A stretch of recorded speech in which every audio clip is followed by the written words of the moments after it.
Nós vamos ler o texto que vai servir para a nossa reflexão. Por favor, abra sua Bíblia na Epístola aos Hebreus. Hebreus capítulo 11, nós vamos ler o versículo 31, dando continuidade à nossa série Pela Fé. Hebreus capítulo 11, nós vamos ler o verso 31. E depois vamos lá para Josué capítulo 2. Hebreus 11, 31. Pela fé, Raabe, a meretriz, não foi destruída com os desobedientes, porque acolheu com paz aos espias. Não é a primeira vez que o Novo Testamento faz referência a Raabe, e não é a primeira vez que ela é chamada de meretriz. Vamos lá agora para Josué capítulo 2. Josué capítulo 2. Nós vamos ler partes do capítulo 2. De Sitim enviou Josué, filho de Num, 2 homens secretamente como espias, dizendo: andai e observai a terra e Jericó. Foram, pois, e entraram na casa de uma mulher prostituta, cujo nome era Raabe, e pousaram ali. Então se deu notícia ao rei de Jericó, dizendo: eis que esta noite vieram aqui uns homens dos filhos de Israel para espiar a terra. Mandou, pois, o rei de Jericó dizer a Raabe: faze sair os homens que vieram a ti e entraram na tua casa, porque vieram espiar toda a terra. A mulher, porém, havia tomado e escondido os 2 homens e disse: é verdade que os 2 homens vieram a mim, porém eu não sabia de onde eram. Havendo-se de fechar a porta, sendo já escuro, eles saíram. Não sei para onde foram. Ide após eles depressa, porque os alcançareis. Ela, porém, os fizera subir ao eirado e os escondera entre as canas do linho que havia disposto em ordem no eirado. Foram-se aqueles homens após os espias pelo caminho que dá aos vales do Jordão, e havendo saído os que iam após eles, fechou-se a porta. Antes que os espias se deitassem, foi ela ter com eles ao eirado e lhes disse: bem sei que o Senhor vos deu esta terra, e que o pavor que infundis caiu sobre nós, e que todos os moradores da terra estão desmaiados, porque temos ouvido que o Senhor secou as águas do mar Vermelho diante de vós, quando saíeis do Egito, e também o que fizeste aos 2 reis dos amorreus, Seom e Og, que estavam além do Jordão, aos quais, ou melhor dizendo, os quais destruístes. Ouvindo isto, desmaiou-nos o coração, e em ninguém mais ânimo algum, por causa da vossa presença, porque o Senhor vosso Deus é Deus em cima nos céus e embaixo na terra. Já lemos alguma coisa parecida. Deuteronômio capítulo 4. Agora, pois, jurai-me, vos peço pelo Senhor, que, assim como usei de misericórdia para convosco, também dela usareis para com a casa de meu pai, e que me dareis um sinal certo, de que conservareis a vida a meu pai e minha mãe, como também a meus irmãos e a minhas irmãs, com tudo que tem, e de que livrareis a nossa vida da morte. Então lhe disseram os homens: a nossa vida responderá pela vossa, se não denunciardes esta nossa missão, e será, pois, que, dando-nos o Senhor esta terra, usaremos contigo de misericórdia e de fidelidade. Ela então os fez descer por uma corda pela janela, porque a casa em que residia estava sobre o muro da cidade. A partir do verso 17. Disseram-lhe os homens: desobrigados seremos deste juramento que nos fizeste jurar, se, vindo nós à terra, não atares este cordão de fio de escarlata à janela por onde nos fizeste descer, e se não recolheres em casa contigo teu pai e tua mãe e teus irmãos e a toda a família de teu pai. Não faltam ideias, não faltam conceitos sobre a fé. Para alguns, fé consiste em qualquer forma, em qualquer manifestação de religiosidade. Para outras pessoas, fé é simples otimismo, um passaporte para a prosperidade e saúde e uma espécie de amuleto para proteger contra as coisas ruins e prejudiciais. Nenhum desses conceitos, porém, corresponde à fé bíblica. Fé, de acordo com as Escrituras, é a ação confiante em resposta ao que Deus revelou. Fé, de acordo com o capítulo 11, verso 1 de Hebreus, é certeza de coisas que se esperam e convicção de fatos que se não veem. Como mostram os exemplos do capítulo 11 de Hebreus, a fé entra em cena em diferentes momentos, em diferentes circunstâncias da nossa vida. E ela opera diferentes resultados. Às vezes, a fé nos conduz à vitória. Outras vezes, a fé nos dá livramento. Também a fé nos auxilia, dando-nos resiliência e resistência em meio às perseguições e zombarias. Viver pela fé, portanto, é viver de acordo com o plano de Deus, na certeza de que Deus existe e que Ele é galardoador dos que o buscam. Essa é a declaração do verso 6 do capítulo 11 de Hebreus. Depois de fazer considerações sobre a fé de Abel, de Enoque, de Noé, de Abraão, Isaque e Jacó, de José e de Moisés, o autor anônimo dessa epístola avança para a história da conquista de Jericó, que aconteceu sob a liderança, sob a supervisão, sob a batuta de Josué e que contou com a colaboração, com a participação de uma mulher gentia cujo nome era Raabe. Raabe foi uma mulher de fé. Ela creu no Deus verdadeiro e ela auxiliou o povo do Senhor no processo de conquista da terra prometida.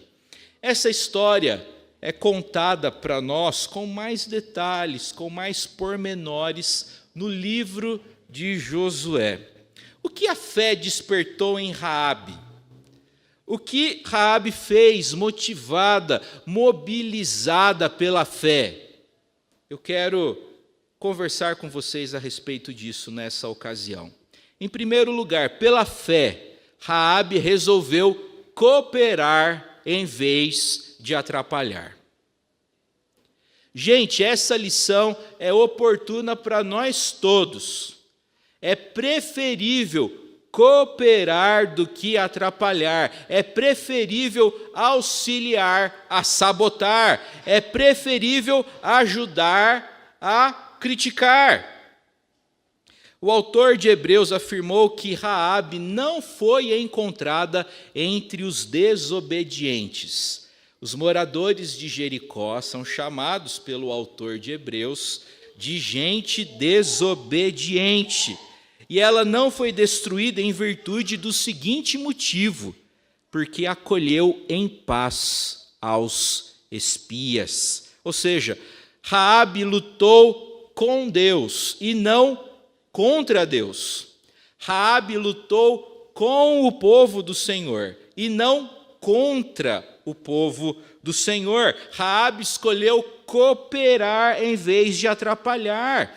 É sempre preferível auxiliar a obstar, é preferível ajudar a entravar, é preferível cooperar em vez de atrapalhar. Lembremos-nos de que a terra prometida já era uma terra ocupada, de sorte que ela precisou ser conquistada. A terra prometida era uma terra a ser conquistada. O livro de Josué possui um enredo reconhecível embora do ponto de vista literário frouxamente construído, nesse livro nós encontramos a dinâmica de Israel entrando na terra e superando obstáculos importantes. Um dos principais temas do livro de Josué é, portanto, a conquista daquela terra que foi prometida. Josué, enquanto líder, identificou a necessidade de espiar a terra antes de a atacar. Nesse propósito, nesse afã de Sitim, Josué enviou 2 espias que se encaminharam para a cidade fortificada e rodeada de muralhas, denominada de Jericó. Por algum motivo que o autor não informa, a dupla entrou na casa de uma mulher prostituta cujo nome era Raabe, e os homens pousaram ali, dormiram ali. Segundo a tradição, Raabe era uma meretriz e era administradora, era gerente de uma pousada. Ou seja, a casa de Raabe era um lugar público e majoritariamente frequentado por homens. É provável que essa tenha sido a razão dos espias terem se dirigido para lá. Bem, o rei de Jericó foi informado da presença perturbadora para eles dos espias hebreus. Lembre-se de que Canaã, naquela época, era formada por cidades-estados. Cada cidade possuía o seu próprio rei. O rei, presumindo que Raabe fosse fiel à sua cidade, enviou a seguinte mensagem para ela, verso 3: Fazes sair os homens que vieram a ti e entraram na tua casa, porque vieram espiar toda a terra. Acontece que Raabe já havia escondido aqueles homens no telhado. Já havia escondido a dupla no eirado.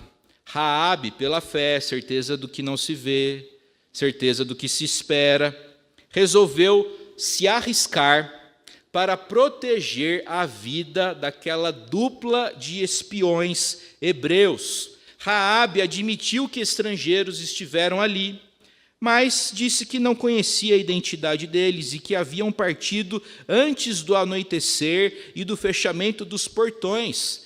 E ela ainda desconversou, dizendo: olha, eles saíram, se vocês se apressarem, vocês vão alcançá-los. É o que a gente encontra no verso 5. Será que os guardas vão acreditar nessa história? Será que a palavra de uma meretriz vai ter validade para os oficiais do rei? Há um certo suspense no texto, uma certa ansiedade no texto, especialmente no verso 6, que é dissipado apenas no versículo imediatamente posterior, com a informação de que aqueles homens acreditaram na mulher.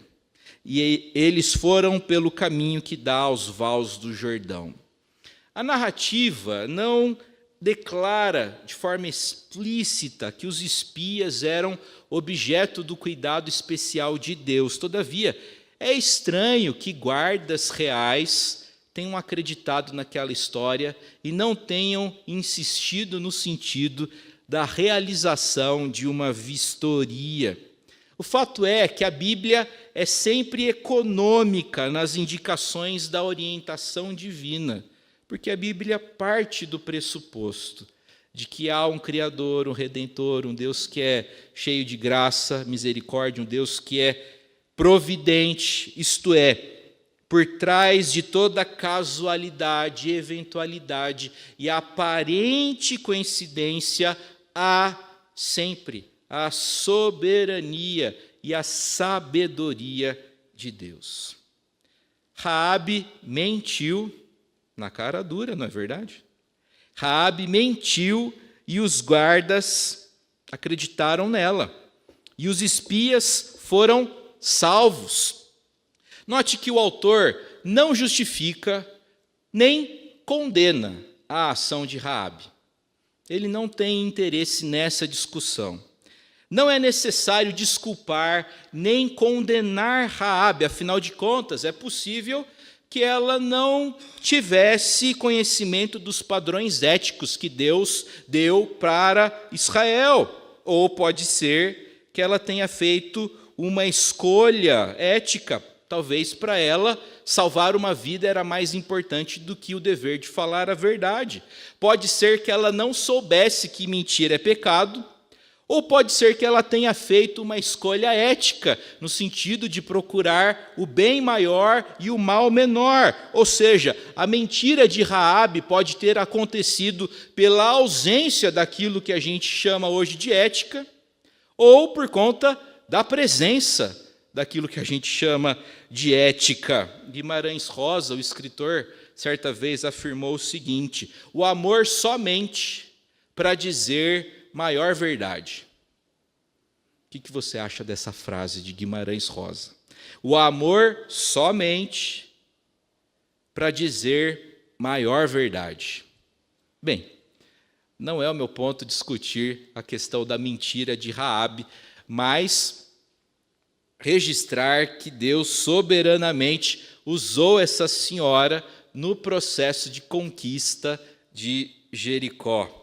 Depois que os guardas foram embora, Raabe foi conversar melhor com os espias hebreus e disse para eles: bem sei, eu, gentia, mulher, prostituta, eu sei que o Senhor, que Yahvé, deu essa terra onde eu nasci para vocês. Essa terra onde nasci não é minha, é de vocês, porque Deus deu ela para vocês. Raabe sabe o que Deus quer que Israel saiba, que a sua promessa é verdadeira, que quando ele empenha a sua palavra, ele cumpre. Raabe também revelou aos espias que os habitantes de Jericó estavam assustados com a aproximação deles, porque o que Deus havia feito por eles e através deles, essas notícias já haviam alcançado os cananeus que habitavam ali em Jericó. A mulher disse que ela e o povo estavam desmaiados. É o que a gente encontra no verso 9. Hoje, na hora do almoço, e aliás, mãe, estava muito gostoso, estava uma delícia mesmo, rolou um papo sobre desmaiar. E ninguém desmaia porque quer, né? Eu vou desmaiar agora. Não, é uma coisa absolutamente involuntária e que pode trazer algum dano para a pessoa. Raabe disse: nós estamos desmaiados, ou seja, a coisa está complicada, a gente não queria isso, mas a gente reconhece que essa terra não é nossa, Deus deu ela para vocês.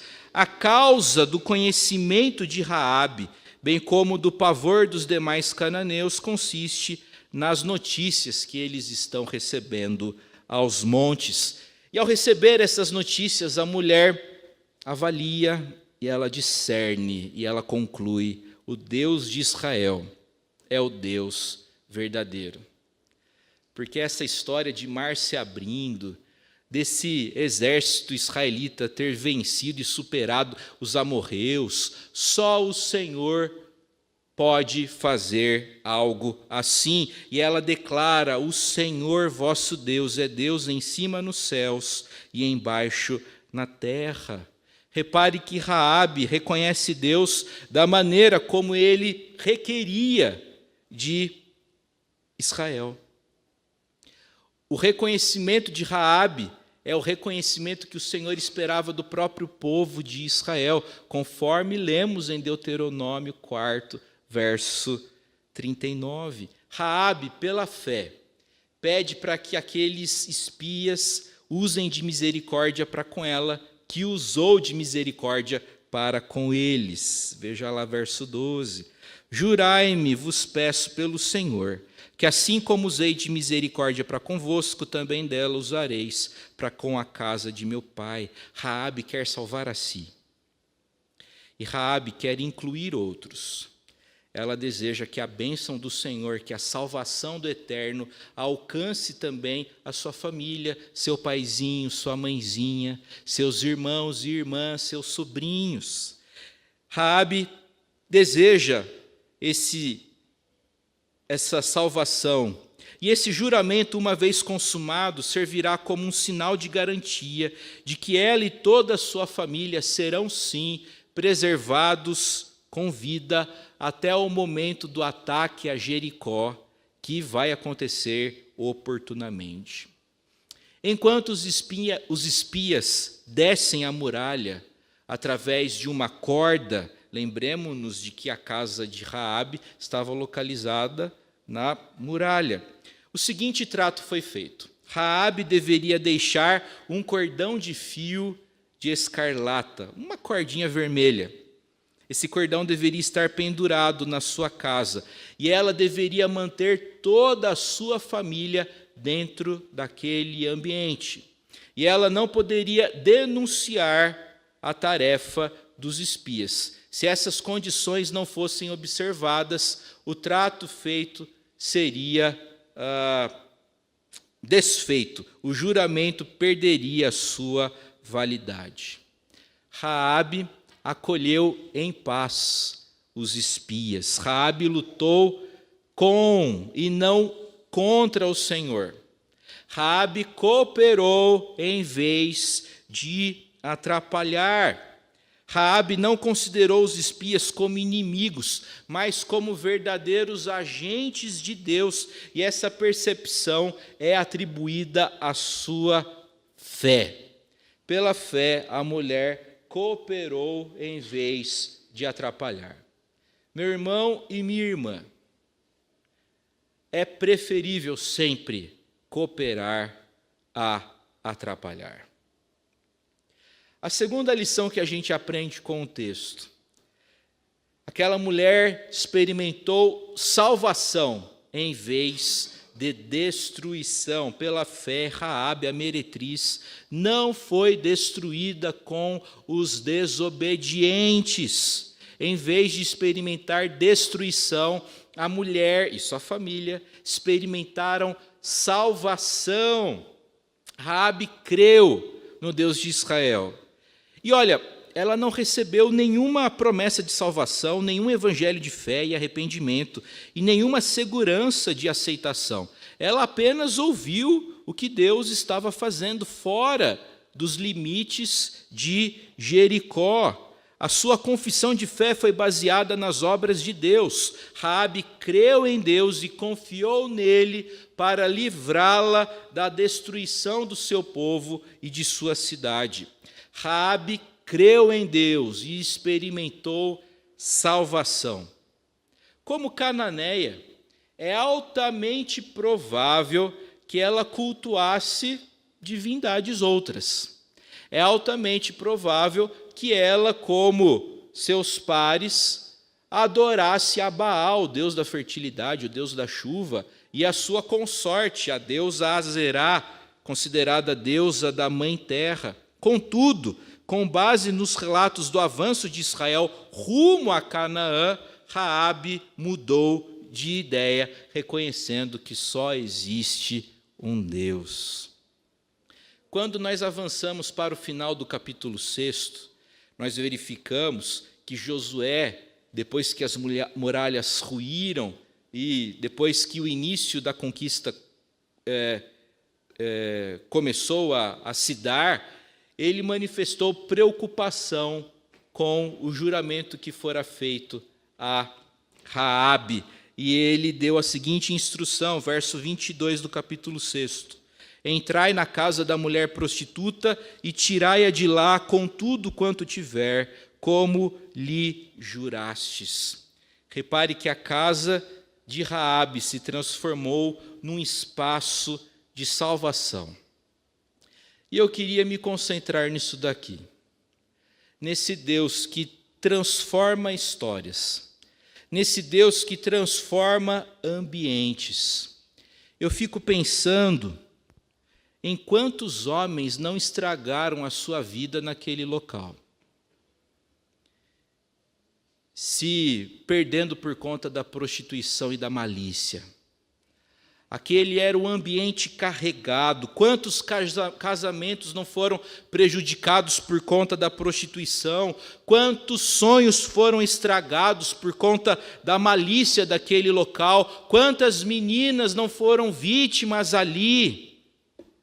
Aquele era um lugar de destruição, um lugar de morte. Entretanto, quando a palavra de Deus alcançou Raabe, aquele local transformou-se de lugar de destruição para local de salvação.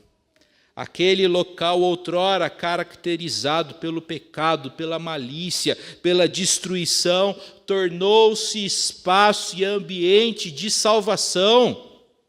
Deus pode fazer isso.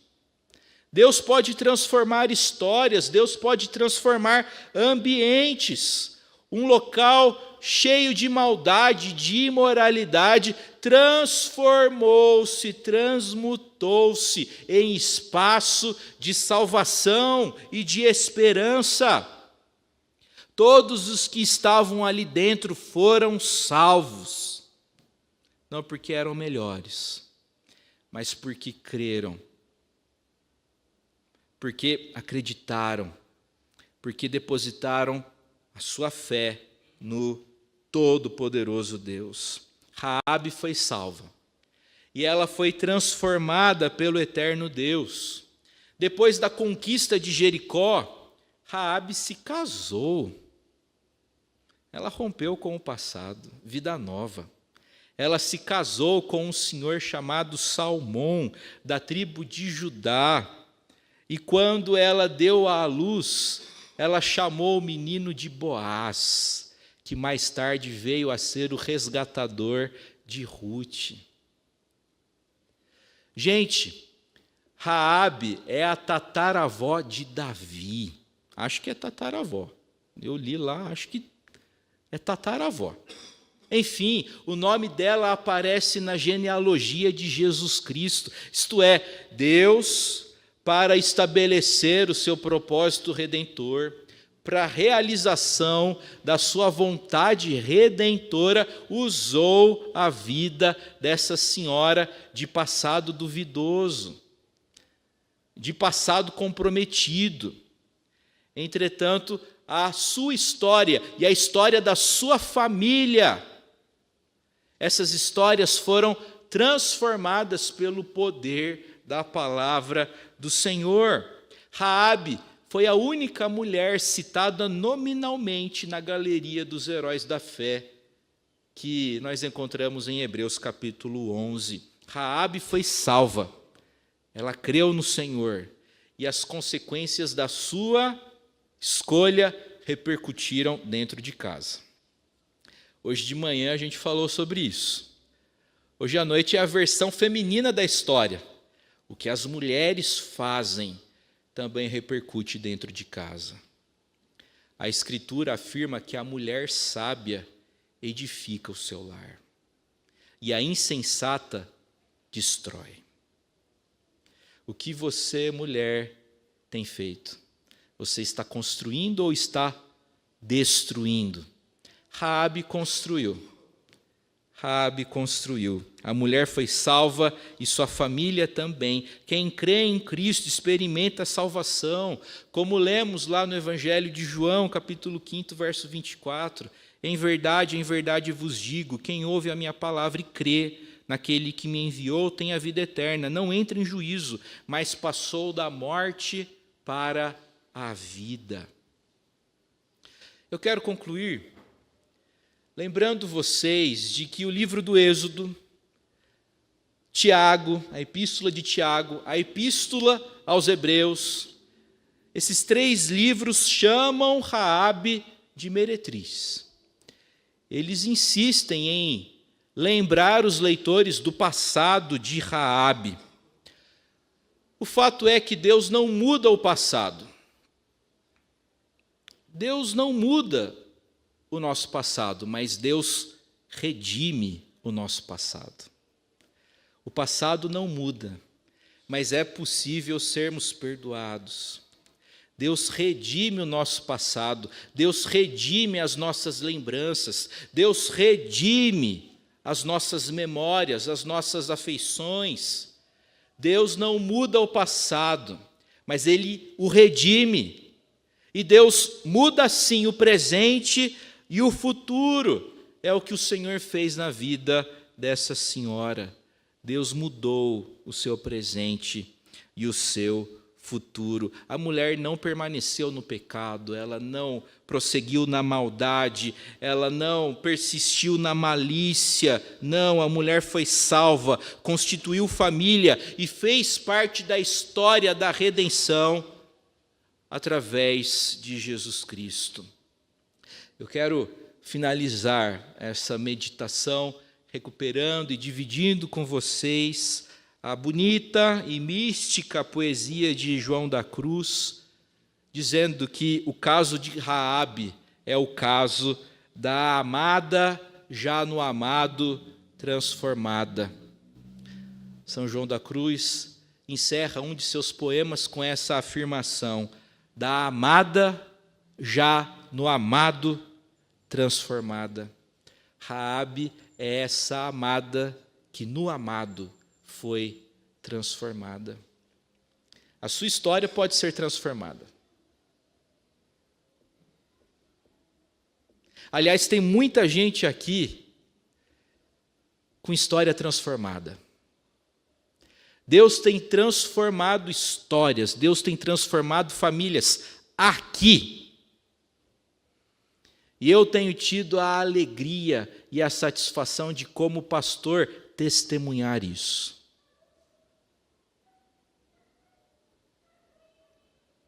De gente que há 3 anos atrás pensava em levar a filha para um centro de macumba. Está acontecendo alguma coisa com essa menina. E aí, uma irmã nossa em Jesus Cristo disse: não, para lá você não vai, vai na minha igreja, você vai ouvir a respeito de Jesus. E essa criança está aqui entre nós, louvando a Deus, bendizendo o nome do Senhor. Deus tem transformado histórias aqui.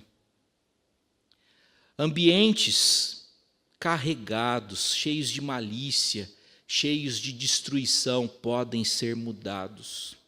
Podem se transformar em espaços de salvação. Não há causa imperdível para o Senhor, não há gente irresgatável, não há gente que não possa ser transformada e recuperada. O Evangelho é o poder de Deus para a salvação de todo o que crê. Raabe foi transformada, sua família também.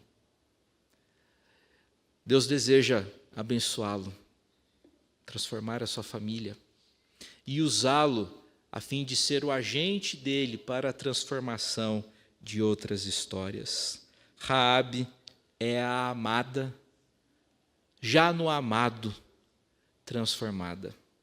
Quando a gente se relaciona com o Senhor, quando pela fé somos conectados com o eterno Deus, experimentamos transformação.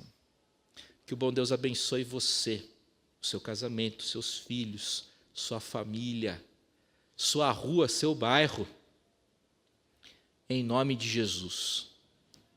Amém.